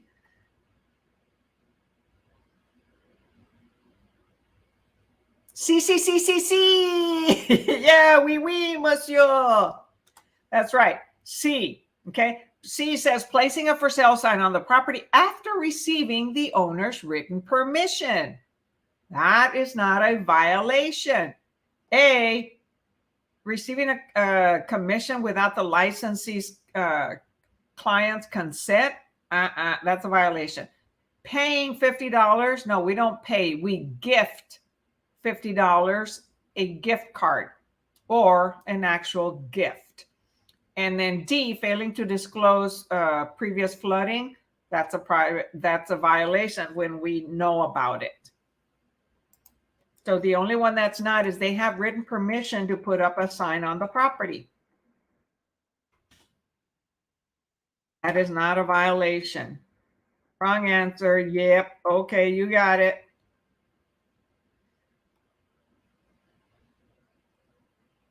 So remember, it is now 12 months to get your license from the day you apply to pass your exams versus 6 months on this particular book. Because remember, this book was published in 2006. The national, basically those questions aren't what changes. What changes are state laws. Let's see. I think it was questions like this that I missed. Have to slow down. Yes, Lynn, really, because when I go through them really fast, I mess up too. Okay. So, you know, you don't want to go so slow, right, that you don't get to all the questions. However, you can slow down or read them twice. Number 106. The Texas Real Estate License Act requires the use of which of the following addenda to be used with all promulgated contract forms? So it says, so does TRAC require the use of a particular addendum with all? Okay, keyword, with all. Does it require to use something with all promulgated forms? A, environmental assessment. B, seller's disclosure of property condition. C, neither A or B. Or D, both A and B. If you answered D, it's incorrect. Hi, Miss Stacy. Thanks for joining us, or welcome for tonight.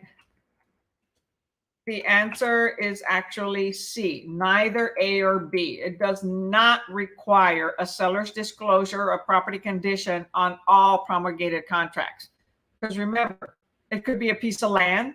What are you going to disclose? Unimproved land, nothing. It could be a property that is exempt from the seller's disclosure. It could be a commercial property. It could be agriculture property. Okay, there is no seller's disclosure form on the property condition. That's the home improvement condition, you know, the house. It's not required on all. So the key word here was it does not require on all promulgated contracts. On a new construction, it is not required. Remember, on there you have a certificate of occupancy. Nobody's ever lived in it, so you don't need a seller's disclosure property form.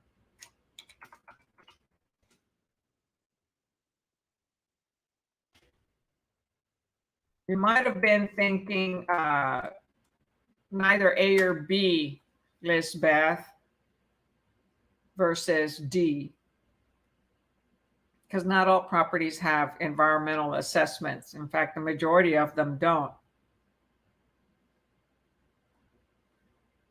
Okay, so 106C, neither A nor or B.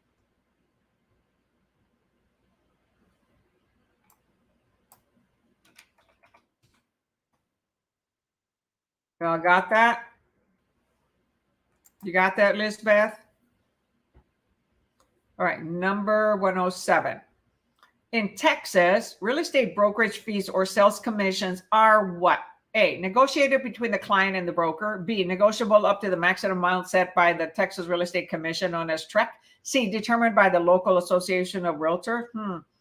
D, set by federal law to bring standardization to the real estate transactions funded by loans to be sold to the secondary money market.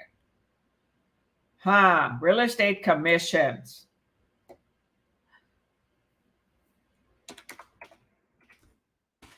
Miss Stacy, would you type the question number when you answer and the letter answer so that we know which question you're referring to? So 107 is A, negotiated between the client and the broker, or the associate of the broker, right? That's what it usually is, the realtor.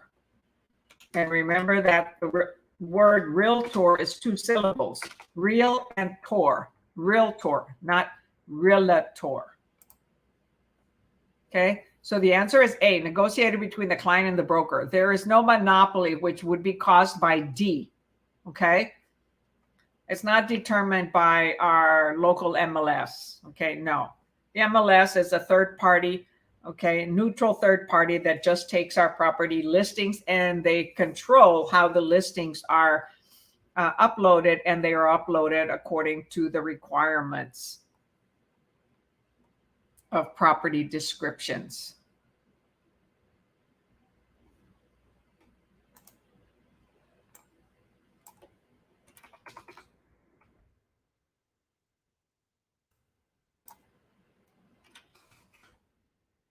All right, number 108.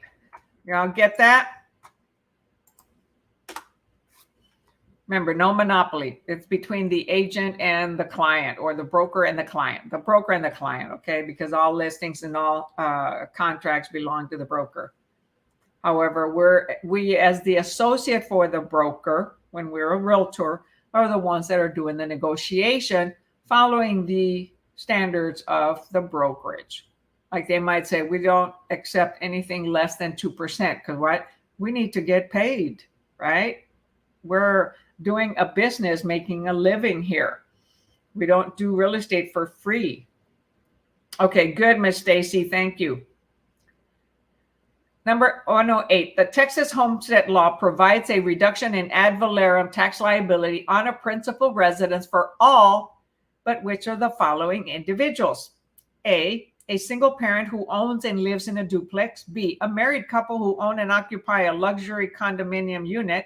C, a retiree who occupies a residence with his young girlfriend. Or D, a couple who own a condominium in Corpus Christi and claim a homestead in Colorado.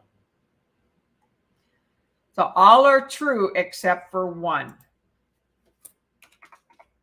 You can only have one homestead. Very good. Let's see. Well, oh, I thought I had more answers.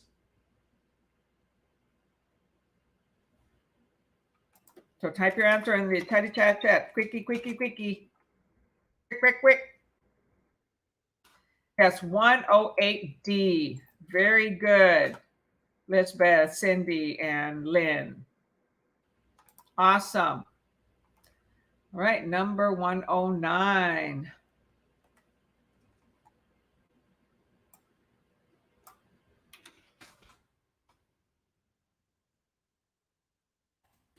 A broker has listed a property for sale and will earn a commission upon producing a ready, willing, and able buyer according to the terms of the listing agreement. Okay, a broker has listed a property for sale and will earn a commission upon procuring. Okay, so we earn our commission when we produce a ready, willing, and able buyer according to the terms of the listing agreement. However, if the seller finds a buyer without the broker's assistance, the broker will earn no fee. What type of listing agreement is this? A, an open listing. B, an exclusive agency listing. C, a net listing. Or D, none of the above.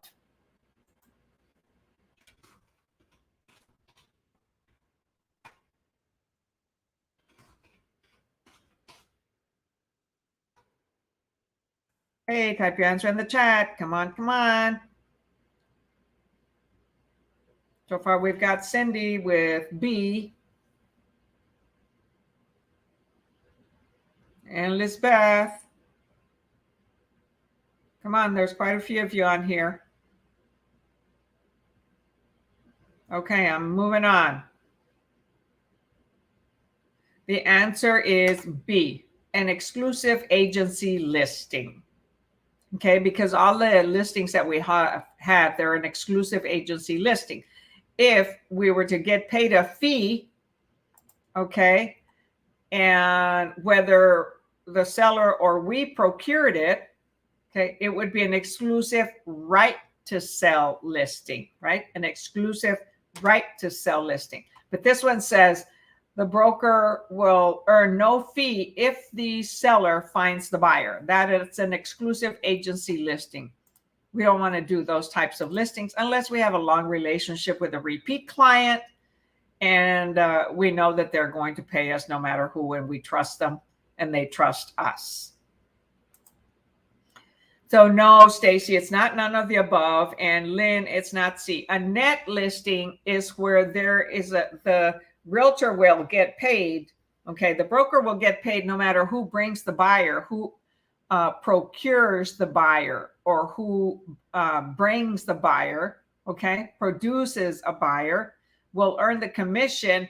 But a net listing is, it puts somebody in the risk of being dishonest and putting a listing higher than what the property value really is, and do a disservice to the owner. And they're basically putting the listing at a higher price so that they can make more commission, because the seller says, hey, all I want is $500,000 after all expenses, after your commission, after all the other closing costs.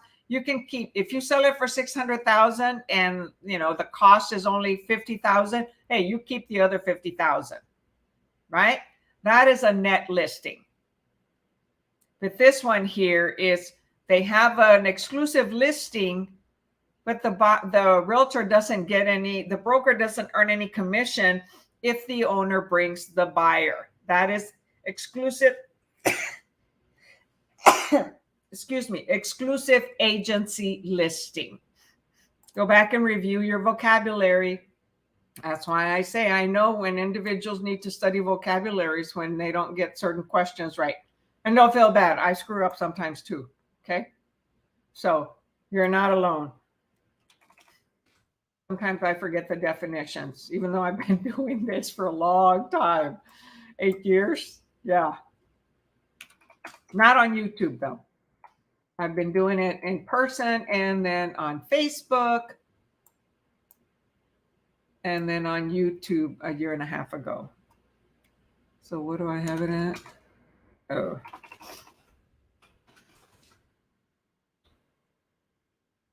Oh, wow, really? All right, number 110. Bless you. Oh, thank you. I appreciate it. Yes, bless me. It's like, man, the fall comes and choo, choo, choo, we start to sneeze. 110, certain allergies start to surface, like maybe mold from the ground here in Texas and San Antonio, or certain trees. Number 110,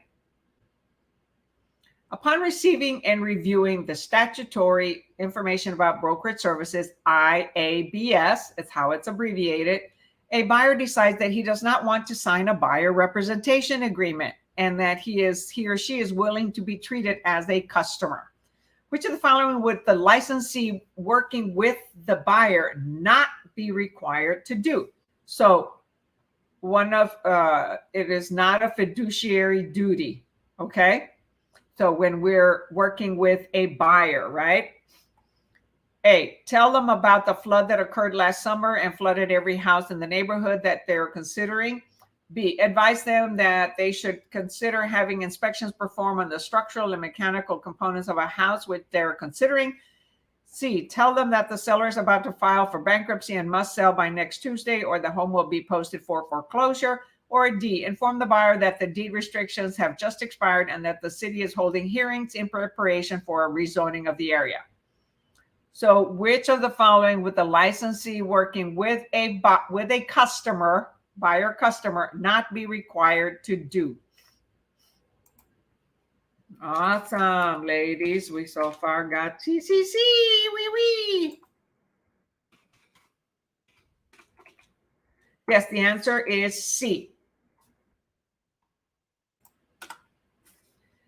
It says, tell them that the seller is about to file for bankruptcy and must sell by next Tuesday, or the home will be posted for foreclosure.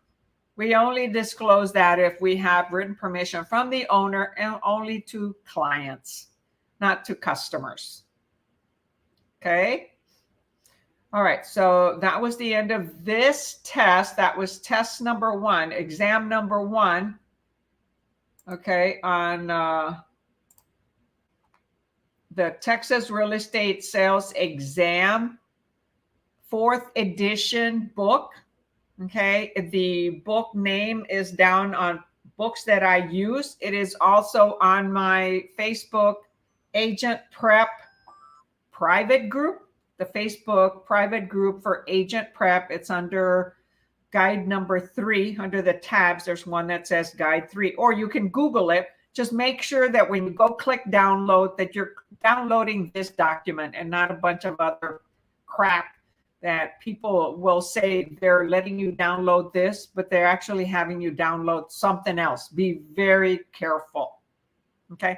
The safest way is go to my Facebook private group, Agent Prep, Real Estate Exam Prep, and go to the guide section, guide number 3, and download it. Okay, because it has 4 exams. And so we just finished exam number 2. Now, what I want to show you is that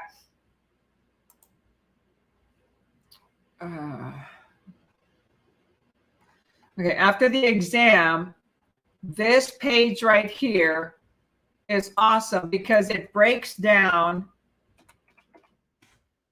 the exam questions on that particular test by topics, by categories. Okay, you see national topics. It breaks down the 80 questions. There's 80 national and 30 state. So the first 80 are national. The last 30 are state, Texas state questions. So the national apply to all 50 states. So it breaks down the questions on that particular state per categories, per topics that you are tested on the real exam. So when you miss a certain section on the real exam, come and look. If you have a weakness in land use and control or property ownership or practice of real estate, laws of agency, then you can come and practice these questions, okay? And make sure on all 4 exams that you review those particular questions so that you understand them. And you can review the learning material, the review that they have in the book. The same with Texas, okay? So from 81 to 110 are Texas state questions. This is provided on every exam. And at the beginning, so you see there's a refresher course, right? So you take a lot of principles, right? You have 2 books on principles, which is 60 hours, 30 and 30, right? So you can review that. A weakness of a lot of people is types of ownership, description of properties, and zoning, okay? And so this book really, really is an awesome book, okay? And I don't know if it, and it has vocabulary in here. It has a whole section on the glossary. See right there? So you've got all the glossary on here. So like here's exam number 2. At the beginning of each exam, there's a Scantron that you could print and take the test. 110 questions. Okay. So it's already 8:03. We're going to call it a day, and we'll start next session with exam number 2 for the state. Now, I've done these questions before on other videos, and I label it on there what book I am using.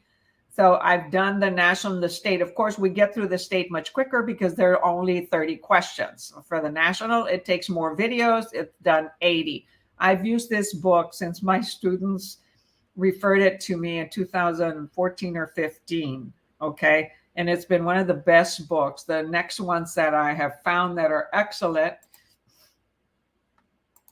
are this one here that we did today. Okay, this one is a really good book, and I have the link in the description. This book also I like.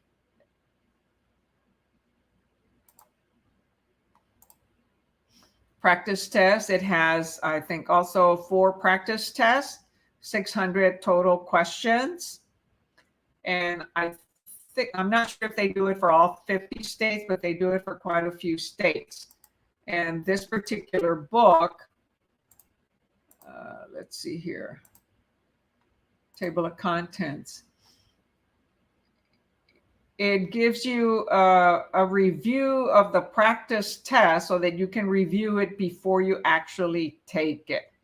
So practice test 1 and the answer key. And then it goes to the actual the actual test, I think.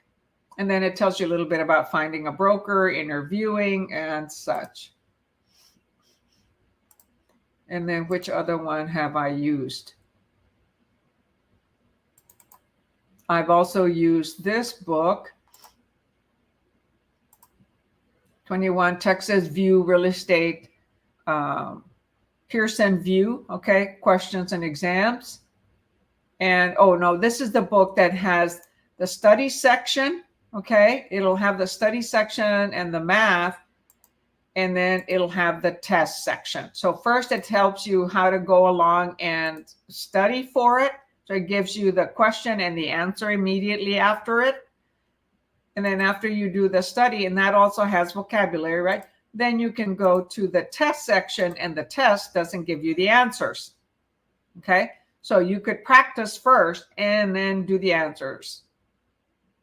I've done this also, but I forget how far back I've done this. So I purchase new books, okay, and I get permission from the authors, okay, in order to use the books. All right, any questions before we call it evening? Next class will be Wednesday at 6 p.m. So I now do 3 classes, Monday night and Wednesday night at 6 p.m., usually, 1 to 2 hours, sometimes a little bit more, depending on if I ask the students, hey, you want to go a little bit longer? You want a little more questions? And so I leave those evenings free for me to do this. And after I'm done, I, mark it and I share them. And you can send me questions on Messenger or on my phone number. I will answer questions that you send me, or you can ask the questions here on YouTube. And if you haven't been to YouTube yet, please go to my YouTube channel, YouTube AgentPrep, okay?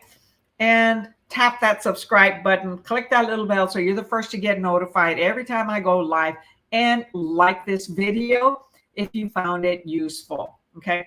If you don't like it, don't give me any thumbs up. You can't say anything nice, don't say anything, right? We're here to promote positivity and help you pass. And remember to affirm, I passed, I passed, I passed. Believe it, ask it, believe it, and receive it. Lynn, thank you for spending your time helping me. Good night from, Rockport. All right. One of my top sponsors from EXP has a humongous house in Rockport. And when you're ready to interview, hey, I'm an active realtor with EXP, so I am interviewing students or actually realtors who might be wanting to make a change. And pretty soon I'll be doing some shorts and with topics or vocabulary, not live, but I'll be doing the shorts on that. So that if there's a certain section that you're weak on, then I'll review that in 1 minute or less. All right, y'all. Thank you so much for attending. Love you. Until next time, catch y'all later. 1,000. I'm now to about 1,025. I reached it on the 29th. All because of you and my consistency. All right. Catch y'all later. Bye.